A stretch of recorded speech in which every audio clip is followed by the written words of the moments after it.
এটাই কুকড়া সাপের বিষ। পানির মধ্যে সারাদিন রাত দিন 24 ঘন্টা ভাসা থাকলেও কিছু হবে না।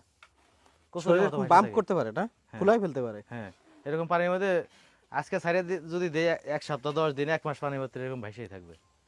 আপনি সাপ ধরার সাথে উদ্ধার করার সাথে কতদিন যুক্ত আছেন? 9 বছর। এর মধ্যে আপনি কখনো এর বাইটের শিকার হন নাই? হ্যাঁ হয়েছি, খয়ে কুকড়া আমাদের এলাকায় বলে। শিকার হয়েছি তখন কাজল ভাইয়ের সাথে যোগাযোগ করে ভদ্রসন হসপিটালে নিয়ে ট্রিটমেন্ট করা হয়েছে। থাক থাক থাক, এখন খুলেন না ভাই। ওরে বাবা, মুড়ি ভাজার মতো শব্দ করে। এটা কি দাঁত ভাঙা ভাই? না, দাঁত ভাঙলে খাবে কিভাবে? ও, আপনি এটা কি আবার ছেড়ে দেন? হ্যাঁ, ছেড়ে দিই। কোথাও জঙ্গলে নিয়ে দুর্গম এলাকায় ছেড়ে দিই। দাঁত ভাঙলে তো আমি খাইতে পারবে কিন্তু না। এইভাবে সাপের গর্জন শুনি নাই কাজল ভাই।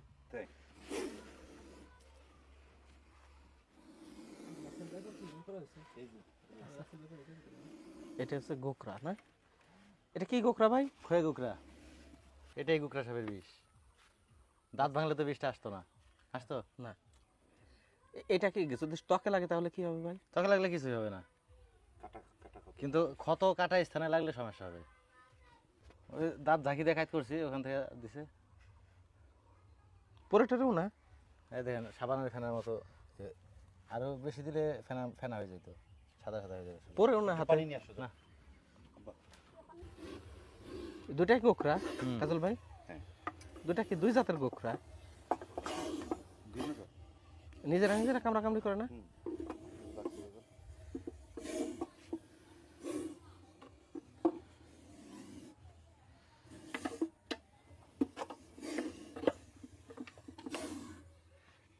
সারিফ ভাই, ওরা যদি ওদেরকে কামড় দেয় তাহলে কি হবে?